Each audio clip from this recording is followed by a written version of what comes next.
That down and out of the way, let's get into the third main topic, which is going to be the match week 15 catch up. So, like I said, with this being a weird week in the WSL, some games have already taken place, but some games have yet to take place. So, I'm going to catch you up on the results that have already occurred this week and also give you a preview for what's to come for the rest of the WSL week. There's a whole bunch of stuff going on, so let's just go through who's all played so far. Well, two games actually already got postponed for reasons that are unknowns to me. I didn't have a chance to research before I started the pod today.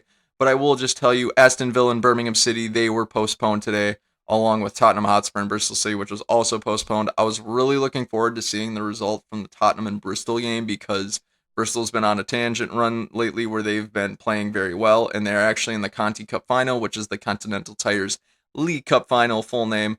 I heard another podcast I like to listen to call it the Conti Cup. I like that much better than saying Continental Tires League Cup because that is just a mouthful to say out loud. So, anyways, those two games got postponed, but two others have been played. First of which was Brighton and Hove Albion and West Ham's United. Brighton and Hove Albion won by a scoreline of 1-0. Let me double check who scored in that game. It looks like Covisto. No, I'm sorry. Eileen Whalen scored again for Brighton and Hove Albion. That's her second game in a row scoring. I'd say it's a big result for Brighton because they were in relegation talks just 2 weeks ago after they lost to Bristol City. And now that focus seems to have shifted to West Ham because West Ham are deeply falling into the table right now. They are currently at 11th and only 2 points ahead of Bristol City. So it's going to be really interesting to see how that ends up playing out. However, what was the second game? What was the most important game for Arsenal all season, which was they were playing Chelsea this afternoon, and unfortunately they have lost. They have dropped 3 points, so translate that to the second main topic, which we just discussed. They've got quite a hole to dig out for the rest of the season, but Chelsea won by a scoreline of 3-0. Pernille Harder, like I said earlier, has been clicking at all cylinders. She had a brace, and then Fran Kirby topped it off in the 90th minute with another goal of hers. So with Arsenal dropping 3 points today, I'm just going to remind you guys from the last segment what they would have to do. Basically, what would have to happen is United now will have to drop 6 points order to be, and Arsenal have to be better on goal difference. City would have to drop 7 points, and Arsenal would have to be better on goal difference. And Chelsea would have to drop 9 points and also be better on goal difference. So basically, Arsenal just got to keep winning now. They've got to keep winning. They've got to beat United later on in the season, and they've got to hope that those top three teams lose some games because otherwise it's going to be looking hard-pressed for them, unfortunately. But keep the faith, my friends, if you're an Arsenal fan out there. It's not all the hope is lost. There's still plenty of time to go, so keep your heads up. All right, so that's all the matches that have been played so far this particular week. What is going to be going on for the rest of the week? So, sorry, I'm trying to catch up here. Okay, so what are the rest of the matches going on for the weekend? There's 1, 2, 3, 4 more, all really exciting matches. The most exciting match, though, in my game of the week is the Manchester Derby. That's right, I believe it's the third one this season already, which we can't get enough of them. I love them. Manchester City and Manchester United will be playing against each other on Friday, of course, while I'll be at work. So when I do the live stream on Instagram on Friday at around 3, we'll likely talk about it, but everybody will have to fill me in because I will have missed the game. But my score prediction for this one, I've got this one ending in a draw. I've got it ending by a scoreline of Manchester City 2, Manchester United 2. This is going to be another huge result for both sides and another big test for Manchester City. The only reason I'm calling this a draw is because City have proven to crumble against really top teams. Chelsea, whenever they played against United early in the season, they had a 2-0 lead, a commanding 2-0 lead early on, and United almost came back and even won the game later on. United are coming off a devastating loss. They just lost to, oh my goodness, I'm already forgetting who they lost to last week. I think it was Reading. Yeah, they lost to Reading last week. I think Stoney's going to be pissed about it and come out with a really nice, solid tactical plan.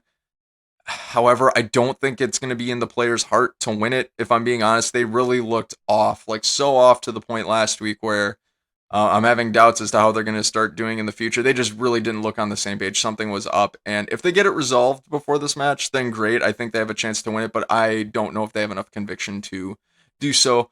However, as a United fan, I want to be optimistic.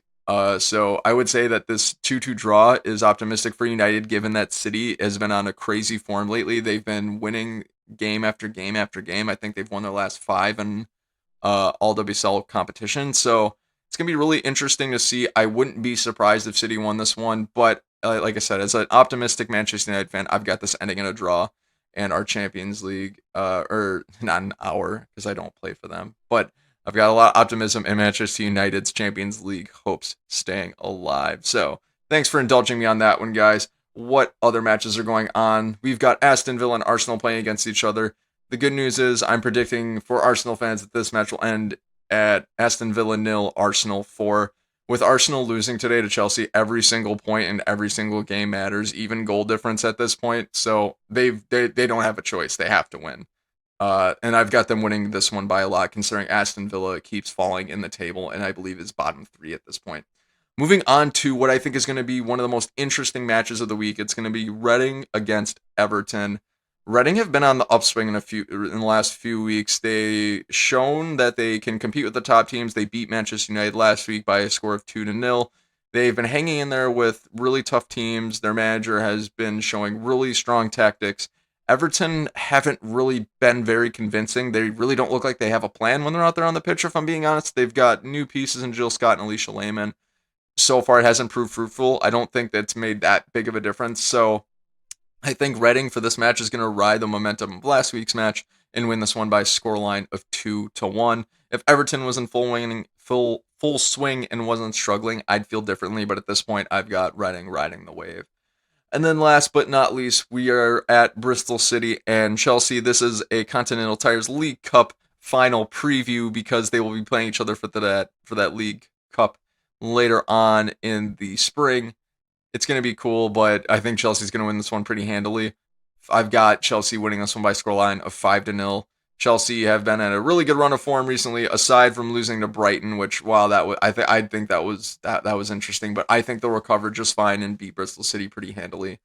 It's going to be a top of the team table against a very bottom of the team table, so that's why I've got that score going on. But guys, what match are you super excited for? Are you excited for the derby on Friday? Feel free to jump down in the comments below and let me know your thoughts or your score predictions. Those are always fun to do too. All right, guys. So with those 3 main topics down and out of the way, we are coming upon our last main topic of the episode. We have finished all of our WSL content from across the pond. I'm in the US. That's why I say across the pond, because WSL England across the Atlantic Ocean. Ha.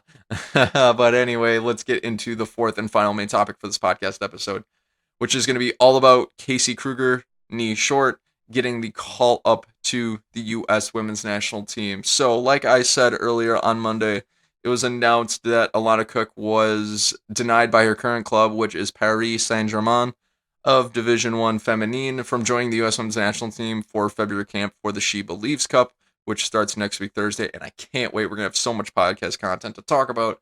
But for those of you who are not aware, it sounds like PSG are within their rights to do that. Clubs can deny players from going to perform on international duty under certain circumstances.